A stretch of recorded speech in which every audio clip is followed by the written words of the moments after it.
안녕하세요. 백목사의 시사 브리핑 시간입니다. 크리스찬들이 세상을 어떻게 바라보고 읽어야 될까? 또 시사 속에는, 뉴스 속에는 어떤 이면들이 있을까를 한번 살펴보는 시간입니다. 오늘은 전 경기도지사인 김문수 지사가 말하는 주사파가 집권한 대한민국이라는 제목으로 우리 나눠보겠습니다. 전 경기도지사 김문수 지사는 신문 조선일보에다가 이런 인터뷰를 했어요. 저는 학생운동, 노동운동을 하면서 대학교에서 2번 제적되고 25년 만에 졸업장을 받았습니다. 7년 동안 공장 생활하면서 노동조합 위원장을 2년 동안 했습니다. 감옥에 2번 가서 2년 5개월 동안 살았습니다. 감옥에서 김일성주의자, 주사파 학생들 수백 명과 만나서 토론도 많이 하고 함께 생활도 했습니다. 광주교도소에서 난파 간첩, 공작원, 국내 간첩, 제일교포 간첩 100여 명과 함께 1년 동안 살았습니다. 저는 마르크스 레닌주의와 모택동주의에 심취하여 공부하고 공산혁명을 꿈꾸기도 했습니다. 저는 공산혁명을 꿈꾸는 선배들의 지도를 받으면서 비밀지하 혁명조직 생활도 10여 년 했습니다. 저는 지금 집권하고 있는 문재인 대통령과 민주당 이해찬 대표, 이인영 원내대표, 심상정 정의당 대표 등 운동권 출신 대부분과 함께 활동하고 같은 시대를 꿈꾸고 투쟁해 왔습니다. 지금은 주사파가 대한민국의 권력을 잡았습니다. 해마다 수십만의 학생운동권 출신들이 자연스럽고도 필연적으로 사회 각계각층으로 투신합니다. 공장으로, 직장으로 들어갑니다. 이들이 민주노총입니다. 정계로 진출합니다. 민주당, 정의당, 민중당은 물론이고 바른미래당, 자유한국당에까지 미치지 않은 곳이 없습니다. 언론계로 들어간 기자들도 학생운동의 경험으로 민주화를 계속한다며 언론노조를 결성하여 지금 KBS, MBC, SBS, 한겨레신문, 경향신문을 붉게 물들였습니다. 고시 합격하여 민변, 우리법연구회, 국제인권법연구회를 결성하여 대법원장과 헌법재판소와 법원, 검찰, 청와대, 서울시와 각급 지방자치단체까지 모두 장악했습니다.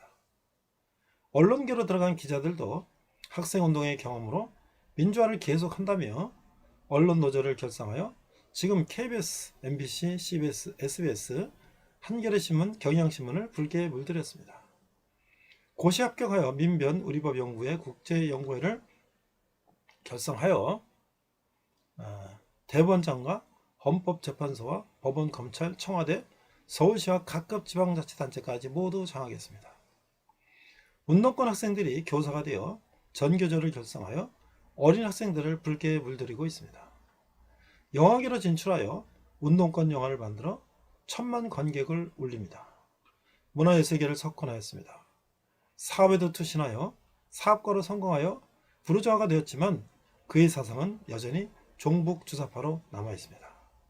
입법, 사법, 행정, 교육, 문화, 방송, 예술, 경제계, 기업, 동네 구멍가게까지 완벽하게 붉은 혁명 사상으로 물들었습니다. 아마 많은 사람들이 이와 관련된 내용들을 알고 있을 것입니다.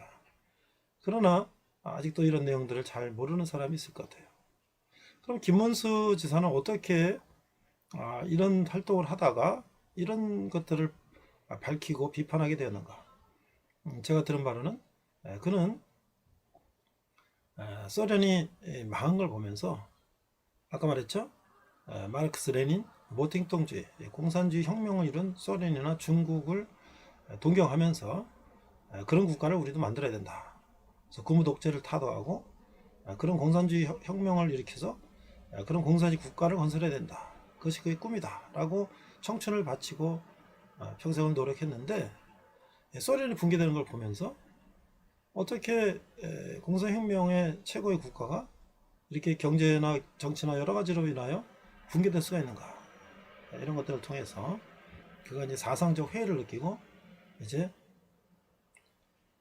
자유민주주의라는 가치관을 받아들이고 이제 그가 이제 정치계에 입문해서 국회의원도 하고 경기도지사를 하면서 이제 많은 국가 또 많은 기업들을 살펴보면서 공산주의 혁명으로 일으킨 공산주의 국가로는 정말 이상적인 국가를 건설할 수가 없겠다고 하는 것에 그런 이제 깨닫게 됐죠.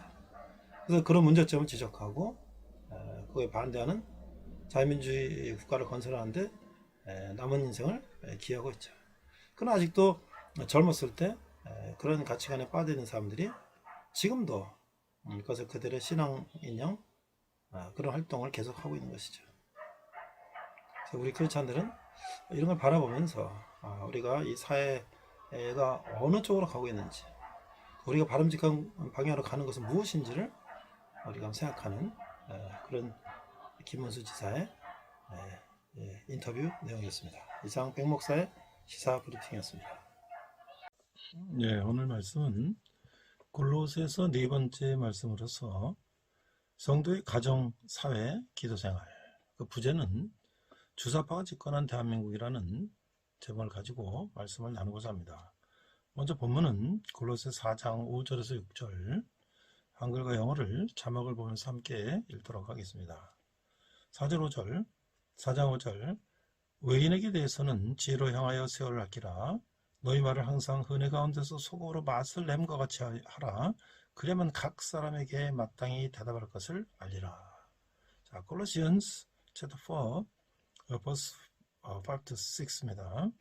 Pray that I may proclaim in clearly, as I should, be wise in the way you act toward outsiders, make the most of every opportunity. Let your conversation be always full of grace, seasoned with salt, so that you may know how to answer everyone. 이렇게 돼 있어요.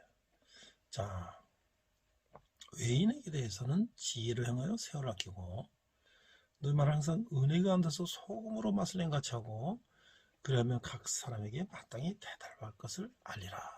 이런 지혜의 말씀을 우리가 본문으로 오늘 읽었는데요. 자, 이제 사도 바울은 골로새서 마지막 부분에서 인간관계에 관한 실천적인 문제를 다루고 있어요. 이것은 그리스도 안에 있는 사람이 가져야 할 마땅한 관계들인데요. 첫째로 그는 가족 구성원들이 자신들의 사적인 생활을 완전하게 하도록 권고하고 있어요. 아내로서, 남편으로서, 자녀로서, 부모로서, 종으로서, 주인으로서의 삶에 대해서 말씀하고 있죠.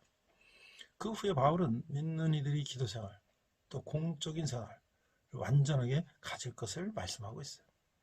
마지막으로 바울은 골로새 교인들이 인격적인 삶을 완전히 하고자 하는 그 관심을 표명하고 있다라고 할 수가 있죠. 자, 먼저 우리가 완전한 사생활에 대해서 3장 18절에서 4장 1절을 보면 그리스도 안에서의 성숙이란 골로새서의 주제에 비춰 바울은 믿는 자들이 사적인 가정생활에 있어서 성숙하기를 권면하고 있다. 그래서 우리가 이제 부부간에 이야기가 나오죠. 18절, 아내들아 남편에게 복종하라. 이는 주 안에서 마땅하니라. 자, 아내는 머리되는 남편에게 복종해야 된다. 이 명령은 바울의 시대지만 국한된 것은 아니죠. 이것은 바울이 다른 곳에서 설명하고 있는 두 가지 이유로 봐도 알 수가 있는데, 그 두 이유가 뭐냐면 창조의 질서, 남자가 먼저 창조되었고 여자가 그에 창조되었다. 그 신성의 질서, 그리스도께서는 하나님께 복종한다. 여기서 복종이란 그 열등성을 의미하는 것이 아니라 그저 단순히 여자가 아닌 남자가 가정의 머리임을 나타낼 뿐이다. 그래서 남자를 대통령이라면 여자를 부통령이다. 서로 협력하여서 이제 가정을 다스리는데, 그런 가정에 이제 질서가 있다는 얘기죠. 물론 이 복종에는 도덕적인 한계가 있어요. 이 복종에는 주 안에서 이루어져야만 하고, 정부에 대한 복종의 의무, 로마서의 소리가 나왔죠. 단지 그 정부가 하나님 아래 있을 때에만 국한되듯이 남편에 대해서 아내의 복종 역시 주 안에서 이루어지는 거예요. 합당할 때. 그러므로 남편을 따르는 것이 성경의 명령 등에 위배될 때는 아내는 남편의 명령에 복종할 의무가 없다고 하는 것이죠. 이것은 사회나 국가도 마찬가지죠. 자, 19절, 남편들은 아내를 사랑하며 괴롭게 하지 말라. 남편들이 아내를 사랑해야 할 의무가 있어요. 마치 그렇게 해서 교회를 사랑하셨듯이 아내를 사랑해야 된다. 그래서 남편들은 사랑함으로써 군림해하며 폭력으로 다스리지는 안 된다는 거죠. 아무도 아내를 사랑해야 한다는 것을 남편이 명심하는 것은 아내가 남편의 권위를 빼앗아서는 안 된다는 것을 명심하는 것보다 더 중요하다. 아내에 대해서 철저하게 권위를 주장하는 것은 아내를 비참하게 만들어서 더 이상 견디지 못하게 만들 것이죠. 마치 부드럽고 민감한 것처럼 아내는 권위적인 지배 아래서는 시들고 말지만 부드러운 사랑을 받으면 활짝 피어나는 것이죠. 그러므로 성숙한 결혼에 있어서는 남편은 아내를 정열적으로 사랑하게 되고 아내는 남편의 사랑 깃든 인도에 자발적으로 복종하게 되는 것이다. 자, 이제 자녀의 문제인데요. 자녀들아 모든 일에 부모에게 순종하라. 이는 주 안에서 기쁘게 하는 것이니라. 자녀들은 모든 일에 부모에게 순종해야죠. 구약 성경은 부모에 대해서 불순종하는 것을 하나님께 대한 반역으로 규정하고 무서운 벌을 줄 것을 정하고 있어요. 이게 출애굽기 레위기 말씀이죠. 예수님께서는 요셉과 그의 어머니 마리아에게 순종함으로 자녀들에게 본을 보이셨어요. 부모에게 순종하는 것은 주 안에서 기쁘게 하는 것이죠. 그러나 이것이 부모에게 순종함으로써 구원을 얻게 된다는 의미는 아니죠. 오히려 순종은 하나님께서 만드신 가정의 질서임을 보여주는 것이다. 바울이 다른 곳에서 밝고 있듯이 자녀들이 부모에게 순종하는 것이 옳은 것이다 라고 하는 것이죠. 자, 21절에 보니까 아비들아 너희 자녀를 노엽게 하지 말지니 낙심할까 하니라. 자, 아버지들은 여기는 이제 어머니도 포함되어 있는데요. 자녀들의 순종을 기대해서는 안 되며 계속적으로 경록해 하고 불합리한 요구를 함으로써 자녀를 괴롭게 해서는 안 된다. 이렇게 하면 자녀들은 낙심하게 되죠. 계속 책망하는 것보다 사랑의 훈련과 함께 잘한 것에 대해 칭찬해 주는 것이 주의 교양과 훈계로 양육하는 데 도움이 될 것이다. 22절에 보니까 종들아 모든 일에 육신의 상전들에게 순종하되 사람을 기쁘게 하는 자와 같이 눈가림만 하지 말고 오직 주를 두려워하며 성실한 마음을 하라. 무슨 일을 하든지 마음을 다하여 주께 하듯 하고 사람에게 하듯 하지 말라. 이는 기업의 상을 주께 받을 것이 줄 아나니 너희는 주 그리스도를 섬기느니라. 불의를 행하는 자는 불의의 보응을 받으리니 주는 사람을 외모로 취하심이 없느니라. 자, 이게 바울은 종들에게 육신의 상전들에게 순종하라고 권면하고 있어요. 이 순종은 사람을 기쁘게 하는 자와 같이 눈가림을 하지 말고 성실한 마음으로 해야 된다. 또한 주께 하는 마음으로 해야 한다. 비록 종이 노용이라 할지라도 하나님의 성품과 현존을 생각하면서 하면 귀한 것이 되는 것이다. 사실 무슨 일을 하든지 종들은 마음을 다하여 문자적으로 뭐냐면 영혼으로부터 그 외식 가식적인 것 없이 주께 하듯 하고 사람에게 하듯 하지 말라라고 말하고 있어요. 노예제도가 바람직지 못한 것은 확실하지만 바울은 사회제도를 재구성하지 않은 마음은 없었어요. 그 체제 안에서 이제 이야기하고 있다는 것이죠. 골로새 3장 22절 25절에 나타나는 그리스도의 종에 대한 원칙은 오늘날 그리스도인 피고용인들에게 적용될 수 있을 것이다. 만약 오늘날의 많은 그리스도인이 피고용인들이 하나님을 섬기서 고용적이게 봉사한다면 생산성과 생산의 질은 놀랄만큼 향상될 것이다. 모든 그리스도인들이 섬기고 있는 것은 주 그리스도를 섬기는 것이다. 오늘날 우리 직장인들이 정말 내가 주께 봉사하듯 우리 직장을 섬긴다면 얼마나 그들이 승진하고 생산성이 높아지고 좋아지겠어요. 형식적으로 돈 받는 만큼 일한다. 눈치껏 일한다. 이래가지고는 그렇지 않으로서 할 수가 없다는 거죠. 자, 4장 1절을 보니까 상전들아 의와 공평을 종들에게 베풀지니 너희는 하늘의 상전에 계심을 알지어다. 여기 이제 상전들은 의와 공평을 종들에게 베풀어야 한다. 결국은 주인들도 그들의 공평하게 대하시는 하늘의 상전이신 주님께 대해 책임 있는 것이죠. 만약 오늘의 고용인들에 대하여 사랑과 편벽함이 없는 애정을 쏟는다면 그들의 일에 대한 의욕은 크게 증가할 것이다. 그러니까 이 경영자들도 사용자들도 이제 정말 그 종업원들을 사랑으로 그 주님께 책임 있는 감을 가지고 해야 된다는 거죠. 자, 완전한 기도 생활에 대해서 4장 2절에 4절에서 이렇게 말씀하고 있어요. 자, 2절 기도를 계속하고 기도에 감사함으로 깨어있으라. 자, 바울은 성숙한 기도 생활을 스스로 실천할 뿐만 아니라 모든 그리스도인들에게 이를 명하고 있어요. 믿는 이들은 기도에 자신을 바쳐야죠. 계속해야 되는 것이죠. 기도는 영적 사치품이 아니라 성숙을 위해서 꼭 기여한 것이죠. 기도의 영적 건강의 관계는 호흡과 육적 공급의 관계와 같다고 하는 거예요. 경우에 따라서 하는 것이 아니라 계속 되어야 한다는 것이죠. 그리스도는 기도를 함으로써 늘 깨어 있어야 하는 거예요. 왜냐하면 이 세상에 주의를 기울임으로써 또 온 사탄의 계략에 하여 영적 계략에 빠지게 될 위험이 언제나 있기 때문이라는 것이죠. 감사는 언제나 기도에 부과되만 하는데, 왜냐하면 믿는 자들은 감사함으로써 하나님 앞에서 바른 자세를 갖추게 되는 것이다. 우리가 감사함을 해야 된다. 3절 4절에 보니까 또 우리를 위하여 기도하되 하나님의 전달문을 우리에게 열어주사 그리스도의 비밀을 말하게 하시기를 구하라. 내가 이 일 때문에 매임을 당했더라. 그리하면 내가 마땅히 할 말로서 이 비밀을 나타내리라.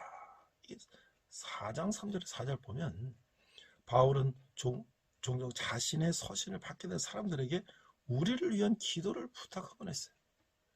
그 부탁을 이기적인 것이 아니고 그것은 하나님께서 전달문을 우리에게 열어주사 또 그 복음에서 즉 그리스도의 비밀을 명확히 증거하게 되기를 바라고 있는 것이죠.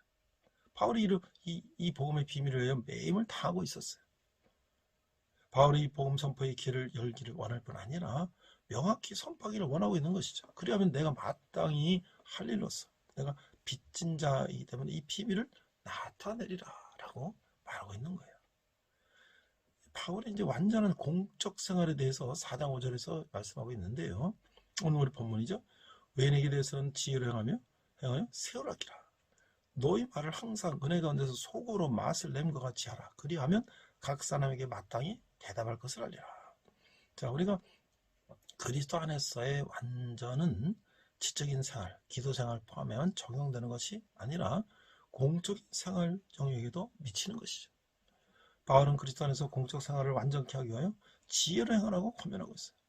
이런 지혜는 인간의 지혜가 아니라 하나님의 지혜로서 신앙의 공동체 밖에 있는 사람들에게 명백히 나타나고야 한다는 것이죠.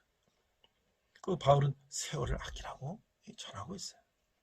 그리스도는 언제나 그리스도를 전할 준비가 되어 있어야 하고 또한 그리스도인과의 대화, 말을 항상 은혜 가운데서 소금으로 맛을 낸 것 같이 해야 된다. 그러니까 순수하고 침투력 있는 그렇게 함으로써 그리스도인들은 소망의 이유를 묻는 모든 사람에게 마땅히 대답할 수 있게 된다. 자, 오늘 성도의 공적 생활에 대해서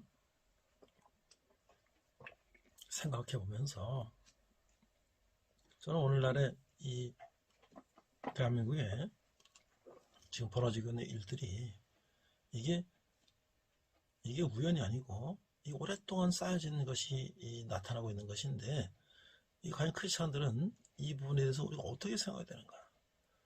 우리가 크리스찬들이 정말 하나님 앞에 이 정의와 공의가 흐르는 물같이 흐르는 그런 나라가 되기를 기도하는데 우리가 어떤 세상에 살고 있는지를 우리가 알아야 된다는 것이죠. 자, 이게 2019년 7월에 김문수 전 경기도지사, 지금 고용부 장관이죠. 그건 조선일보에 기고한 글이에요.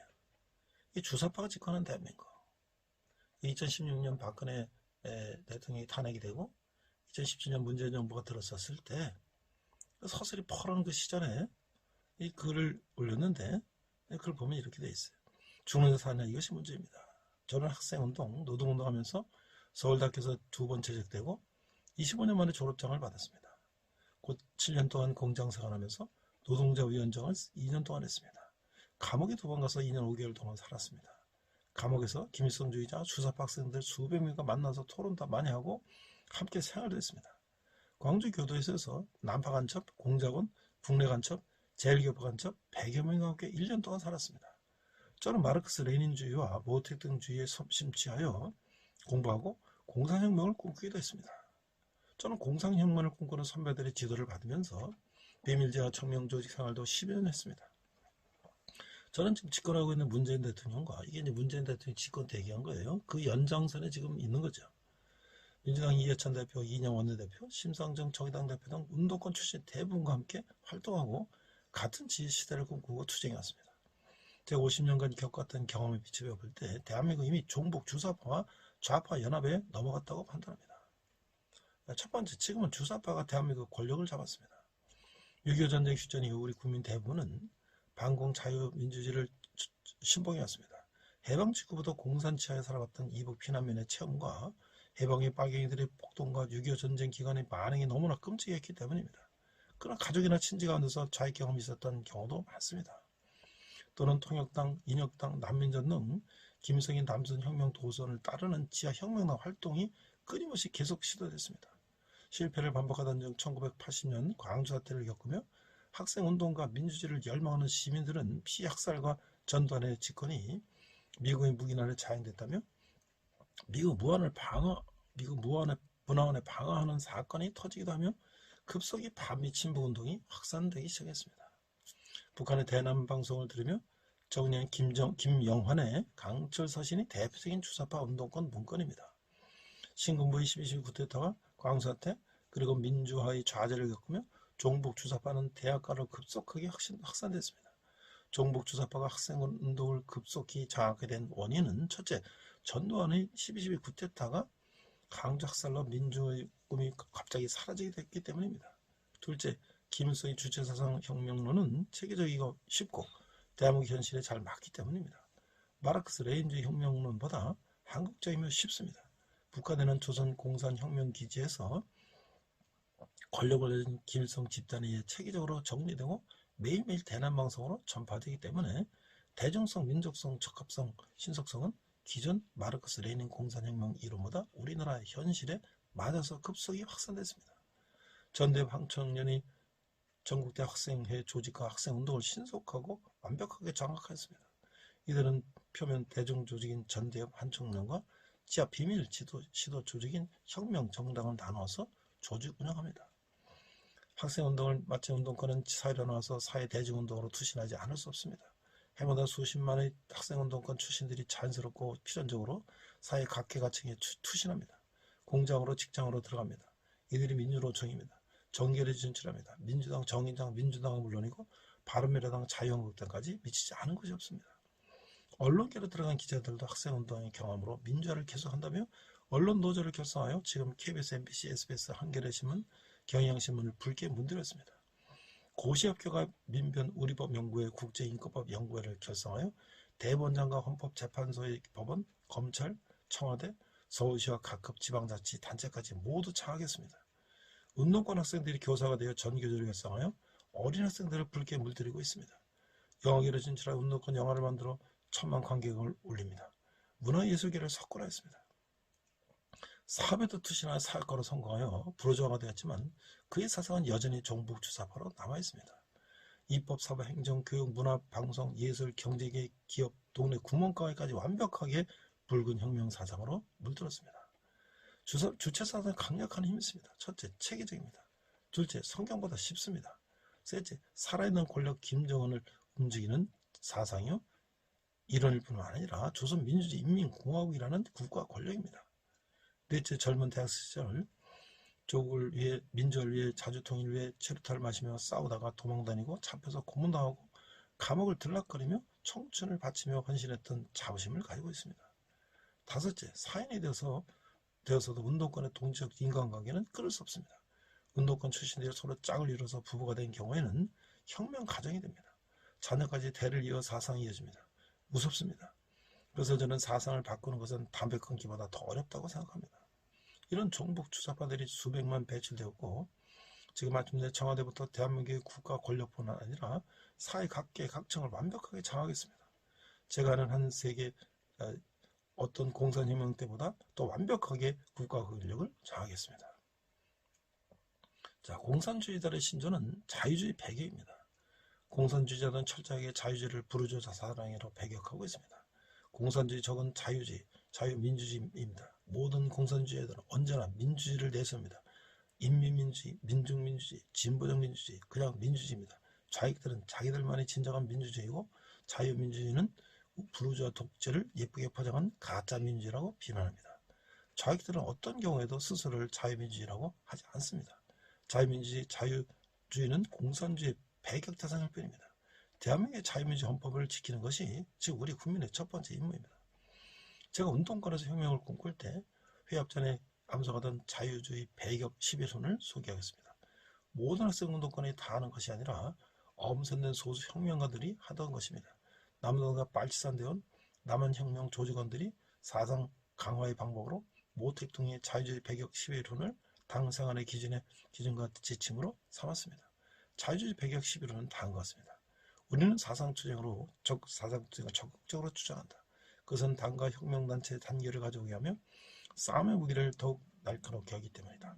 자유주의와 지상투쟁을 거부하게 되면 무언측한 화평을 가져오게 되고 그 결과 썩어빠진 작품이 생겨서 혁명단체의 어떤 개인은 정책으로 부패하고 하기 시작한다. 1. 극히 다정하고 친밀한 동창 혹은 고향의 친지, 친구 또한 오랫동안 같은 회사에서 일했다고 하여 원칙상의 논쟁을 피하며 화평의 수단으로 가벼이 되는 대로 방임함은 곧 자유주의 표현의 첫 번째 유형이다. 2. 책임없이 뒤에서 비판하고 적극적으로 조직기관에 제의하지 않으며 앞에서 말하지 않고 뒤에서 비방하며 회의 때는 말하지 않고 회의 후에 떠들며 집중생활의 원칙이 마음속에 없고 자유로이 방관하면 곧 자유주의 표현의 두 번째 유형이다. 3. 일에 대해 관심이 없고 다만 벼에 걸린 사진을 대하듯이 남을 책하지 않고 말하지 않음이 명석한 보신스라면서 엎드려 침묵함이 곧 자유주의 표현의 세 번째 유형이다. 4. 명령에 복종하지 않고 조직규를 돌보지 않으며 간부라는 것이나 자기 의견만 고집하면 곧 자유주의 표현의 네 번째 유형이다. 5. 단결과 진보를 여거나 부정확한 의견을 고치는 것보다 개인 공격을 주로 삼아 둔하게 생각하고 보복하려면 자유주의 표현의 다섯 번째 유형이다. 자, 이런 식으로 이제 있는데 여섯 번째, 부정확한 의견을 듣고도 항변하지 않고 반혁명 분자의 말을 듣고도 보고하지 않으며 무사태평하게 지내는 것은 자유주의 표현의 여섯 번째 유형이다. 7. 군중들에 대하여 선전하지 않고 선동하지 않으며 연설하지 않고 조사하지 않으며 묻지도 않고 그 고통까지 관심을 가지지 않으며 무조건 지지하여 당함을 불구하고 당원의 의무를 망각한 한 사람의 백성처럼 되는 대로 지냄은 자유주의 표현의 일곱 번째 유형이다. 8. 군중이익을 해치는 행동을 보고도 격분하지 않고 경고하지 않으며 관심을 가지도 않고 해결하지도 않고 내버려두는 것은 자유주의 표현의 여덟 번째 유형이다. 9. 일에 충성하지 않고 일정한 목적 없이 하루를 되는 대로 지내며 마치 스님들이 목탁 두드리듯이 하는 것은 자유주의 표현의 아홉 번째 유형이다. 10. 자존심만 높아서 혁명의 공이 가장 많은 것 같이 노선을 거스리며 큰일한 능력이 없고 작은 일은 하기 싫어하며 학습에 노력하지 않고 태만함은 자유주의 표현의 열 번째 유형이다. 11. 자신이 잘못하면서도 고치지 않고 자기 비판을 하되 비관 실망에 그치고 마는 것은 자유주의 표현의 11번째 유형이다. 자, 여기 또 보면 PD운동권, 인민해방파 혹 주사파와 약간 다른 입장에서 민중평등파 출신인 제가 볼 때 우리나라 자유민주자들의 특성은 이런 것 같습니다. 첫째, 소수를 제어하는 자유민주나 공산주의 또는 김일성주의 주체사상에 대해서 체계적인 사상학습을 해본 적이 없습니다.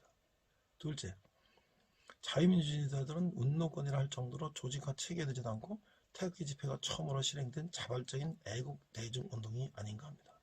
셋째, 태극기 집회는 4분 5일 되어 서로 단합되지 못하고 있습니다.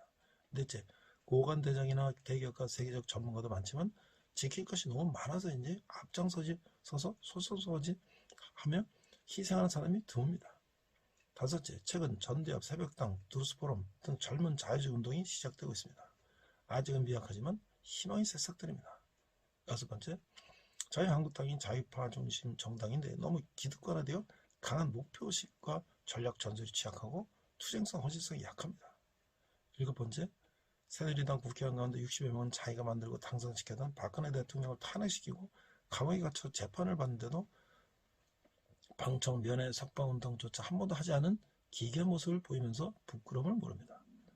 자유주의자, 자유파란 자유민주주의 대한민국 헌법체제를 김일성주의 주사파로부터 지키려는 집단을 말합니다. 주사파는 김일성주의자들로서 자유주의자의 적입니다. 주사파는 대한민국을 부정하고 조선민주주의 인민공화국의 한반도에서 정통성이 맞는 국가로 생각합니다. 주사파가 대한민국의 정통성을 부정하는 까닭은 이승만과 박정희 정통성을 인정하지 않기 때문입니다. 첫째, 이승만은 미국의 합자비로서 친일파의 손을 잡고 민족의 자주성을 팔아먹고 자신의 사리사욕을 채우기 위해서 미국이 원하는 반쪽 나라 대한민국을 세웠다고 합니다.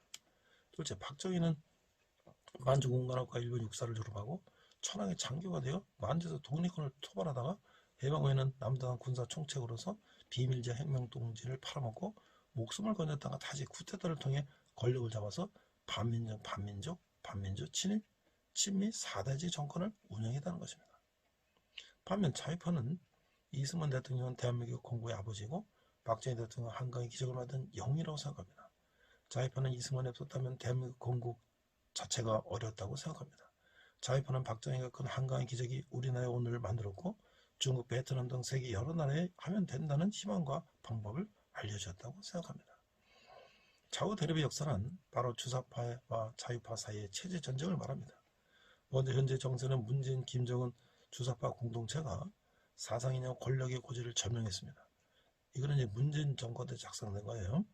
자유 대한민국은 주사파의 수십 년 전폭 전략에 의해 점령됐습니다. 좌익파 주사파는 적대적 관계로서 박근혜 대통령 탄핵 이후 지금은 사상 이념 체제 투쟁에서 주사파가 승리하여 집권하고 있습니다. 주사파는 군사력과 무력을 쓰지 않고 촛불 집회와 박근혜 대통령 탄핵 구속으로 승기를 잡았습니다.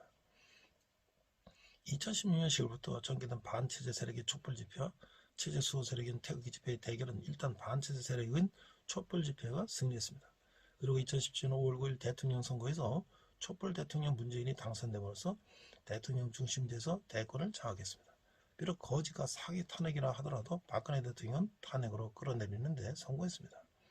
그리고 박근혜 대통령과 이명박 대통령을 구속시킴으로써 좌익파의 10년 체제를 완전히 허물어뜨리는데 성공했습니다. 종북 주사파 집단이 추대한 문재인 대통령이 집권한 이후 촛불혁명 정부는 대한민국 자유민주주의 세력을 적폐 세력으로 몰아서 마구잡이 구속하고 있습니다. 문재인 정권은 자유민주주의 정권이 아니며 그동안 사상 중심의 민주주의 개헌을 하려다가 저지됐습니다. 문재인 정권은 종북 주사파 정권이며 김정은과 연방제 통일하는 것이 1차 목표입니다. 문재인 대통령이 친정부를 사상가로서 존경한다고 평창올림픽 리셉션에서 커밍한 것은 이미 주사파들이 사상 이념 권력의 고지를 점령했기 때문에 과감하게 세계 만방에 선포한 것입니다. 이 자리는 미국 펜스 부통령, 아베 일본 수상, 북한 김영남, 김여정 등 세계 여러 나라 지도자들이 참석한 올림픽에서 개막 리셉션 자리였습니다. 이게 지금 이런 상황들이 이제 벌어지고 있는데 지금 우리가 어떻게 이런 상황 속에서 우리 크리스찬은 어떻게 되는 것인가?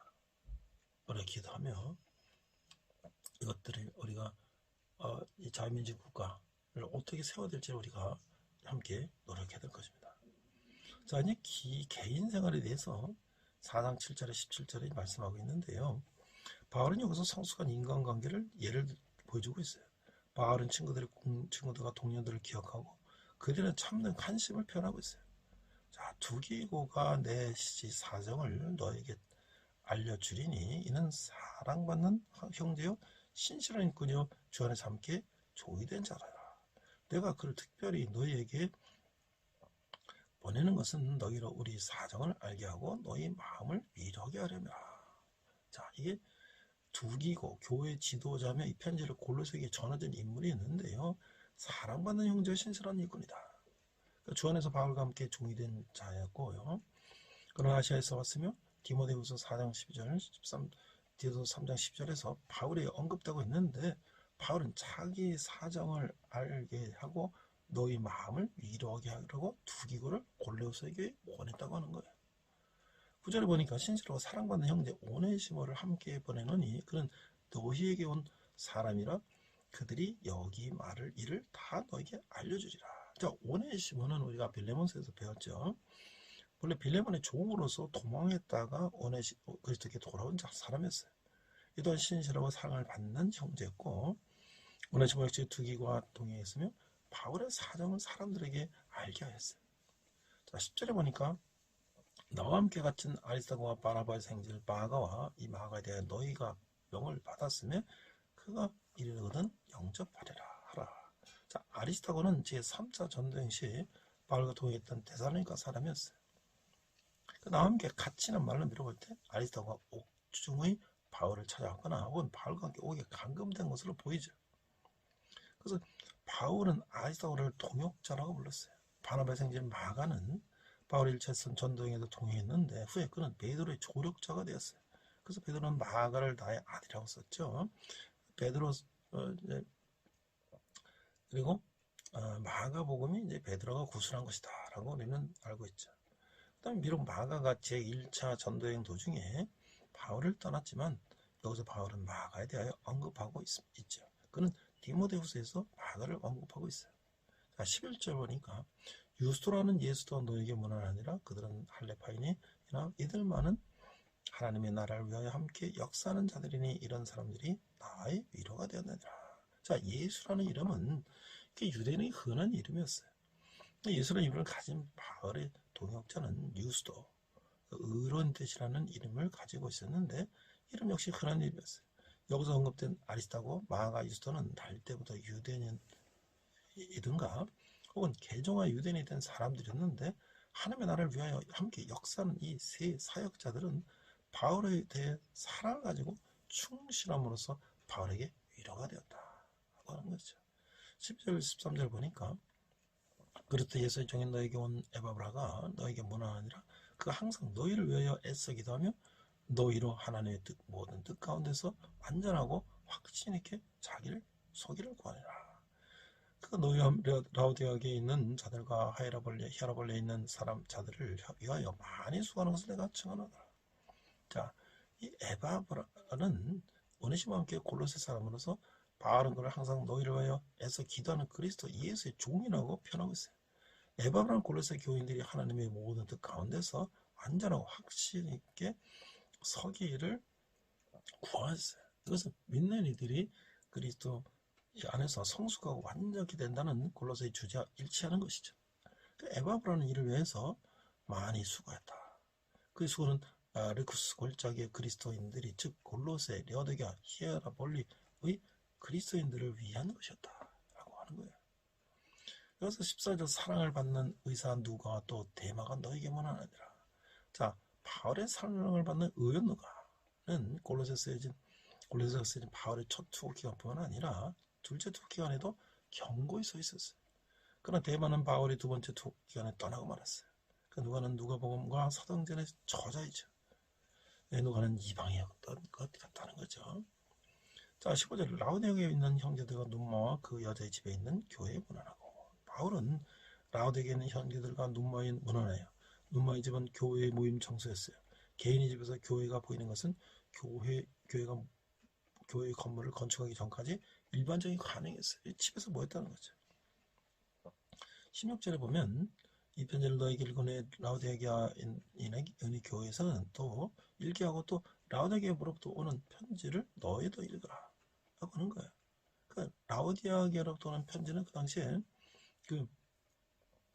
그 바울은 받은 서신을 서로 교회에서 읽으라고 권하고 있는데 골로새 교인들은 사실에 온 서신이거나 라우디게아 교회로 보냈어요.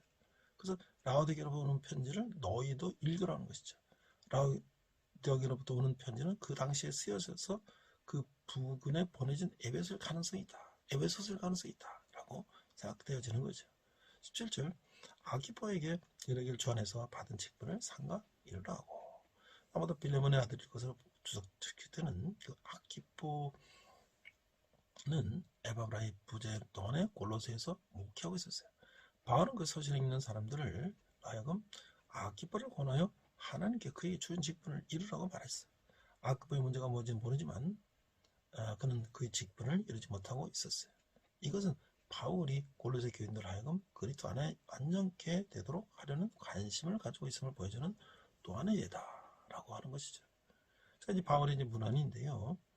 나 바울은 친필로 문안하느니 내가 매인 것을 생각하라 주례가 너에게 있을지어다. 바울은 그 관행대로 친필로 이제 문안함으로써 그 서신의 진정성을 보여주고 있어요. 그는 이 서신을 읽는 사람들이 그가 매인 것을 생각하지 하도록 부탁하고 있는 것이죠.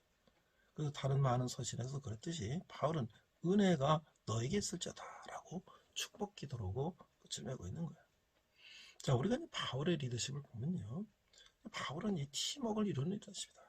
바울은 성숙한 인간관계를 통해서 기존 동역자들과 함께 하나님의 나라의 복음을 전했죠. 그런 팀워크 정신은 동역자 이름을 일일이 기록하고 격려하는 데서도 우리가 읽을 수 있는 거예요.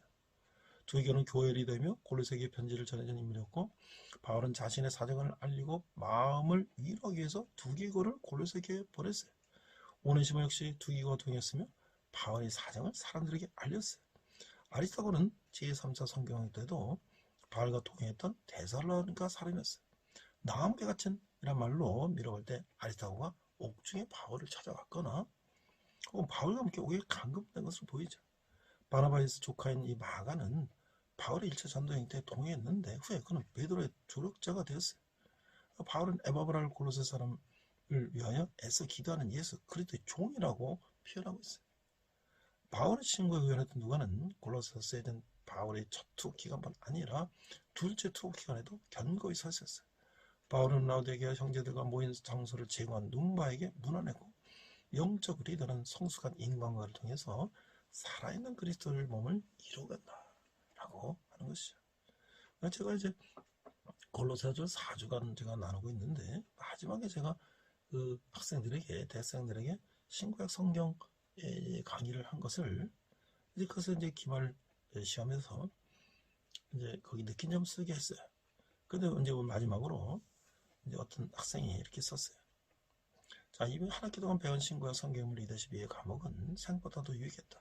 사실 대학 입학하면서 벌써 그것이 작년이 됐지만 코로나19 학교에 나올 기회가 별로 없었기 때문에 실감이 나지 않는다. 이게 이제 코로나 기간에 이제 줌으로 공부했던 거예요.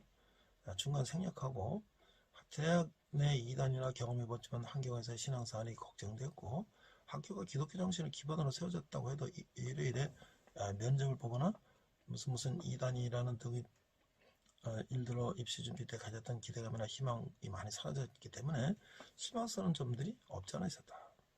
그래서 이 수업을 통해서 듣기 전에는 교양 과목이기도 하고 과연 그 내용이 깊을 수 있을까? 혹시 잘못된 정보를 얻게 되면 어떡하지 등의 걱정을 했다. 하지만 마음 한구석에선 그래도 다른 대학 수업에 비해서 뭔가 다르지 않을까 기대됐던 것 같다. 그러나 수업을 들으면서 생각보다 내용들이 알차다는 생각이 들었다. 우선 교수님이 목사님에서 놀랐고 그 내용들이 교회에서 듣는 내용들이라 안심했다. 무엇보다 수업에서 보는 영상들이 내가 상상하지 못했던 성경 인물들의 인간적인 모습들과 여러 성경 속 역사들을 완벽하게 나타낼 수 없었는지는 잘 모르겠지만 가시로 볼 수 있었기 때문에 성경의 글만으로 정확히 그릴 수 없었던 모습들이 어느 정도 볼 수 있어서 도움이 됐다고 생각한다. 이게 뭐는 또 BBC 방송에서 만든 또 바이블이라는 영화를 그 인물 중심으로 창세기부터 요한계시까지 보여주고 파워포인트로 설명하고 토론하는 내용이에요. 물론 성경 없었던 것으로 기억되는 각색은 추가된 것으로 보이는 내용은 또한 조금씩 있었지만 전체적인 내용을 해치는 수준은 아니었기에 그리고 내가 그것이 실제 내용과는 다름을 알고 있었기 때문에 어느 정도 이해할 수 있었던 범위라고 생각된다. 이게 성경에 이제 짜맞추다 보니까 중간중간에 약간 연결 부분이 각색한 게 있죠.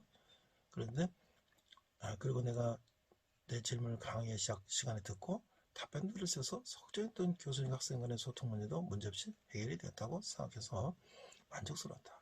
마지막으로 성경 배경과 실제 역사를 다뤄주셔서 성경 글로만은 이해하기 어려웠던 부분들이 채워져서 매우 유익한 시간들이었다. 자, 저는 이제 그리스도인들이 일차적으로 성경을 알아야 된다고 생각합니다. 성경을 알아야지 우리가 하나님을 알죠. 예수님을 알고 성령님을 알고 그 다음에 우리가 세상을 알아야 됩니다. 이 학생들이 젊은 학생들이 취업이 바쁘고 앞으로 자기 경제적으로 어떻게 독립할 건가 그것에 집중해가지고 이제 세상이 어떻게 돌아가는지 관심을 갖지 않았는데 그런 사이에 우리나라는 지금 자유민주국가에서 상당히 위협을 받는 그런 이제 위험스러운 상황까지 오게 됐다는 거죠. 다행히 젊은 사람들은 굉장히 똑똑하고 그들이 다양한 정보를 스스로 찾아서 깨닫기 때문에 그들에게 바른 이 사실을 가르쳐 준다면 그럼 얼마든지 그들이 지혜로 알아낼 수가 있는 것이죠. 저는 많은 청년들에게 성경을 가르치고 세계 역사, 사회, 문화, 예술, 종교, 세계사를 성경을 통해서 가르치는데 그들에게 진정성으로 다가갈 때 그들은 깨닫고 또 그것을 자기 것화시키고 또 객관적으로 여러 인터넷 자료를 찾아서 증명하고 그렇게 해서 그들이 이해를 하게 된다는 것이죠. 우리 지금 어려운 상황 속에서 10대, 20대, 30대 젊은이들이 이 상황이 어떻게 돌아가는지를 깨닫고 그들이 이제 참여하게 됐다는 것은 우리나라에게 엄청난 커다란 희망이 있다는 것을 다시 한번 이렇게 알게 되는 아주 귀한 그런 상황이라는 것을 감사하게 생각합니다. 함께 기도하겠습니다. 하나님 아버지 은혜를 감사합니다. 골로새 교회 있는 교인들에게 바울이 어떻게 가정생활과 사회생활과 공적 생활을 해야 되는지를 이렇게 말씀으로 전하는 것을 보면서 우리 크리스찬들은 하나님을 알고 세상을 알고 어떻게 우리가 하나님 주신 세상을 정말 자유롭고 정의로운 세상을 만들어야 되는지 우리 한번 깨닫고 참여는 저희들 되게 하여 주시옵소서. 감사드리며 예수님 이름으로 기도했습니다. 아멘.